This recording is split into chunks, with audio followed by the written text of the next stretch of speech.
Straight to our top political story. Amidst the impasse over government formation, the Jammu and Kashmir governor has now called the two single largest parties in the state to submit their respective plans for government formation. It's a tug of war to rule Jammu and Kashmir. Will the PDP and the BJP agree on a union, or will it be a PDP National Conference match? A word war really has erupted over the National Conference's offer of support to the PDP. While the game of political wills is on, the governor has now stepped in. Governor N.N. Vora has written separate letters to both the BJP and the PDP to submit their respective plans for government formation in the state and has asked to meet them separately.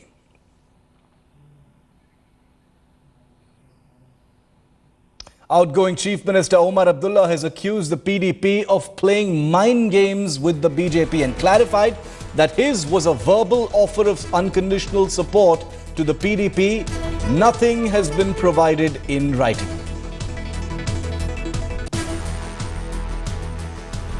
And just a short while earlier, National Conference leader Devendra Rana had announced his party's unconditional support to the PDP to form a government in Jammu and Kashmir. Verbal support is what they're calling it. The PDP had immediately countered that they had not got any letter from the National Conference, and now Omar has come out to clarify that it was only a verbal offer.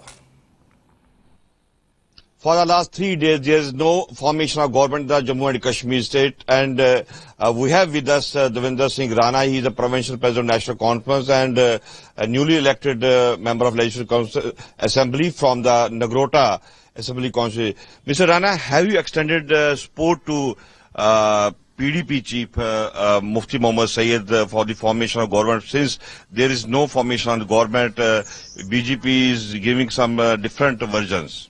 Yes, we have extended an unconditional support to the People's Democratic Party and asked them to form a government, and we are ready to support a dispensation of the PDP. If they want to form the government, they're most welcome. Our support is very much there. Will be a stable government since there will be not a maximum representation from Jammu also. It is the Kashmir-based party, but you have a less MLA from Jammu. See, it will be a representative character. The government can always be made, and it will be a very stable government.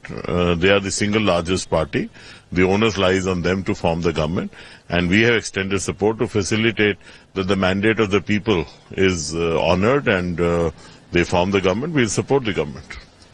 No, it is clear that if there will be something problem between the BJP and the PDP, and National Conference announced that they will support the Mufti Mohammad Sayyid PDP to form the government. No, it is up to the PDP to decide whether to go with the National Conference or the BJP. Ashwini Kumar for Headlines Today in Jammu.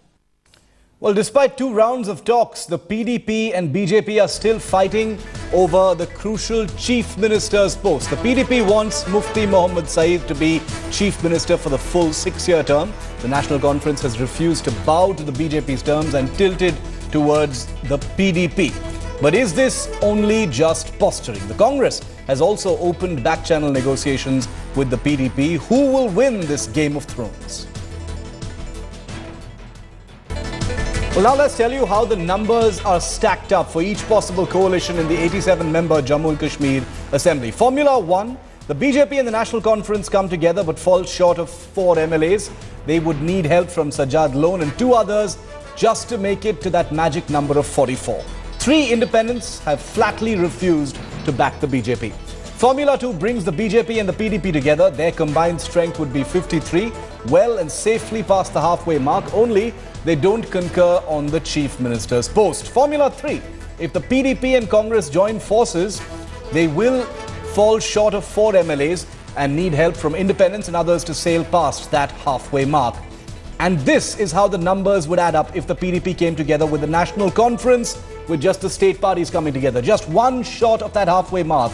With a little help from other parties, they could muster adequate numbers to keep the non-state parties outside. And in the other state that went to elections at the same time, 5-time BJP MLA Raghubar Das is all set to take oath as the BJP's first non-tribal chief minister in Jharkhand on the 28th of this month. Das, a former deputy chief minister and BJP vice president, had been touted a front-runner for the top job, especially after three-time former chief minister Arjun Munda, considered the tallest tribal leader of the party, lost the election from his stronghold of Kharsavan.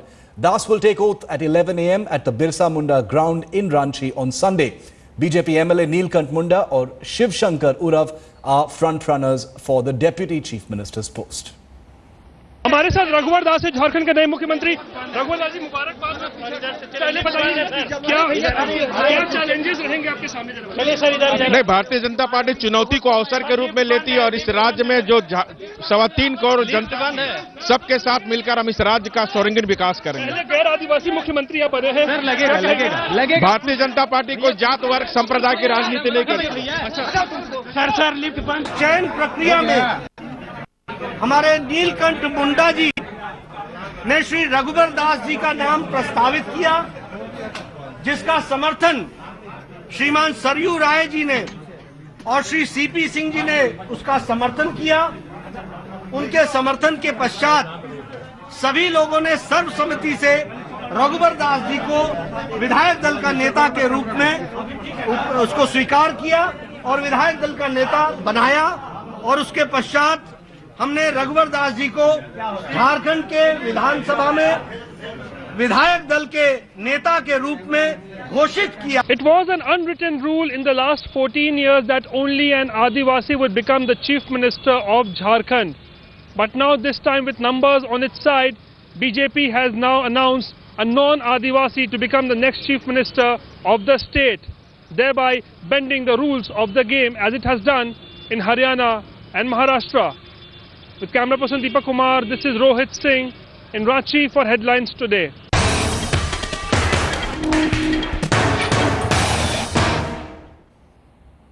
Operation All Out, that's the code name of the full-fledged hunt for Bodo terrorists who massacred over 70 people in a wave of shocking attacks this week in Assam. As you watch this broadcast, at least 9,000 troops are primed to begin what will be the most concerted effort to crack down on a northeast terrorist group in many years.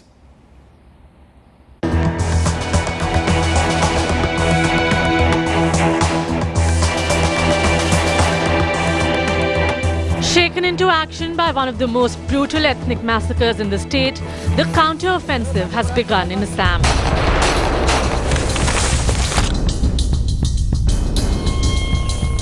Operation All Out is on. The wheels are in motion to hunt down the Bodo terrorists responsible for the shocking wave of bloodletting this week. The immediate target is 74 members of the National Democratic Front Bodoland faction that butchered Adivasis in Sonitpur and Kokrajhar on Tuesday night. But Operation All Out will be expanded to capture or exterminate at least another 200 terrorists of affiliated Bodo factions. The security agencies have gone all out and a massive operation has begun in Sonitpur, Chirang, Kokrajhar as well as Phulbari in Assam. The Assam-Arunachal border has been monitored. And along with that, the Assam Rifles, Central Paramilitary Forces are working in tandem and accordance with the Army too. Army Chief General Dalbir Singh today briefed the Home Minister with details of how the Army would contribute to the complex pursuit of the Bodo terrorists. The Army will seal off the borders to ensure the Bodo terrorists don't escape into neighbouring countries like Bhutan. The Assam Rifles will spearhead the actual on-ground hunt of the Bodo terrorists. Central paramilitary troops will conduct special operations to flush out terrorists and comb large areas for possible hiding places. The Assam police, meanwhile, will protect civilians from any fallout. Political interference has ensured that even military operations have been half-hearted. Thus, this time around, with the centre and the state both at least claiming to be on the same note, Operation All Out has started on a strong wicket. However, these are early days for what will eventually be an extremely long and a complex mission. With Manogya Loiwal in Sonitpur, Assam and Jugal Purohit in Delhi, Bureau Report, Headlines Today. A 12-hour Assam Bandh has been called by Adivasi National Council in the wake of the shocking massacre by Bodo terrorists in Kokrajhar and Sonitpur districts earlier this week. Bandh supporters have blocked the Silghat-Guwahati Express railway line. The Bandh has been called by the Morcha and at least 15 other Adivasi organizations of North Bengal. West Bengal Chief Minister Mamata Banerjee will be visiting relief camps in Kumargram, where Adivasis are taking shelter. The government has set up 3 relief camps in bordering areas of Assam, where over 2,000 Adivasis are still taking shelter at this point. আমাদের খুব অল্প সামর্থ্যের মধ্যেও আগেও যখন আসামে দাঙ্গা হয়েছিল আমাদের এখানে প্রায় 2000 মানুষ ছিলেন দীর্ঘদিন, আমরা তাদের সাহায্য করেছিলাম। এবারেও প্রায় 1000 খানেক ছাড়িয়ে গেছে এখনো পর্যন্ত, আরো আসছে।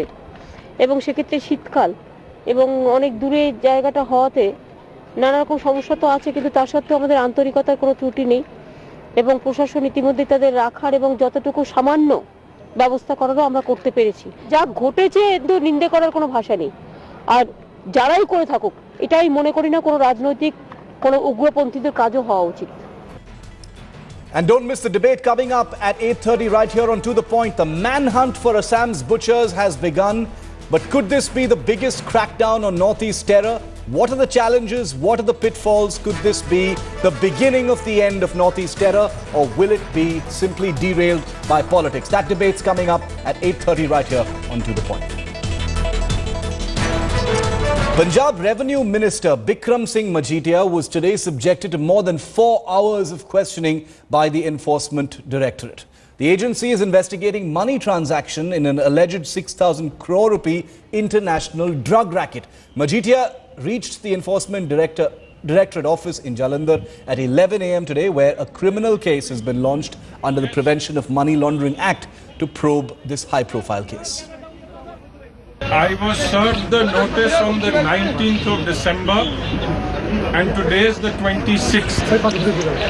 I will be proactively wanting to help whichever agency, whichever forum to get to the bottom of it. So I have come. I could have easily asked for a date. I did not. The first given instance I was here and I have said all along that the truth will come out and we will all for you to know. The BJP that has been in an alliance with the Shiromani Akali Dal government in Punjab since 2007 embarrassed the Badal government by seeking Majitiya's resignation. The youth wing of the party protested outside the Enforcement Directorate office this morning. Congress workers also assembled outside the Enforcement Directorate office, raising slogans against Majitiya and the Badal government. As tragedy struck on December the 26th, 2004, thousands of parents and children lost their loved ones. 10 years after that incident, Headlines Today travels to Cuddalore and Nagapattinam in Tamil Nadu to find how the orphans of the tsunami have managed to knit together those big broken pieces. Ask Nandini if she remembers her mother, and there's a blank look on her face. She was 5 years old when the tsunami struck. Her father died even before she was born. அந்த நிகழ்வுகள் ஞாபகம் இருந்தாலும் எங்கள் அம்மா அப்பாவோட முகம் எதுவுமே ஞாபகம் இல்லை. அதனால எனக்கு அந்த நிகழ்வுகள் மறக்க முடியாத ஒரு இதுவாக இருந்தாலும் எங்கள் அம்மா அப்பாவோட முகம் நானும் நினச்சி பார்ப்பேன். நான் எங்கள் அம்மா அப்பாவோட முகத்தை நினச்சி பார்க்கும்போதும் அந்த அலைகளுடைய சத்தமும் அந்த அலைகள் வந்த வேகமும் தான் எனக்கு தெரியுமே தவிர எங்கள் அம்மா அப்பாவோட முகம் எனக்கு தெரியாது. Jayapriya and her 4 sisters were sent to an orphanage in Cuddalore after their mother died in the tsunami. Their father remarried, abandoning his daughters. Jayapriya and her younger sister are the only ones left at the orphanage. வளர்த்துட்டு இருந்தாங்க. எங்கள் அப்பா வந்து எப்போ பார்த்தாலும் வேலைக்கு வந்து வெளியே வேலைக்கு போவாங்க. எங்கள் அம்மா வந்து மீன் விற்க போயிடுவாங்க. நாங்கள் தான் வீட்டில் இருப்போம். அப்போ வந்து எங்கள் அம்மா இப்படி போக்குள்ள தான் இப்படி ஆயிடுச்சு.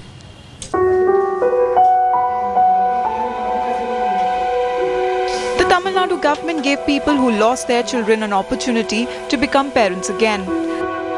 38-year-old Kumari from a village in Cuddalore lost her 2 kids. Thanks to the recanalization process, she gave birth to 2 children who are now 6 and 8 years old. அதனால இதில் ஒரு சின்ன ஒரு ஜுரம் அதெல்லாம் வந்துட்டாலே சரி வகுத்து சின்ன குழந்தை சரி உடனே தூக்கிட்டு கிளம்பிடுவேன். பையன் எனக்கு சின்ன பையன் இருக்குது. எல்லாரும் சொல்லுவாங்க ஊசி மாதமாக ஊசி போடுறேன்னு. சளி இருந்தால் கூட சரி ஹாஸ்பிட்டல் போய் ஊசி போட்டு தான் வரோம். Psychologists say the orphan children are suffering from insecurity post their tragic loss. Mindset is insecurity among the children, definitely, because they can't think on their own. So, big question mark: where to go, how to live. So they want have some safety, which they believe that can be got from their father. Before the tsunami struck on the morning after Christmas in 2004, families here lived along the Tamil Nadu coast. A few hours of fury later, thousands of men and women died. Only little orphans were left. They have spent the last 10 years without knowing the warmth of parental love, mother's care and father's indulgence. With camera person Daniel Srisha Reddy in Cuddalore for Headlines Today.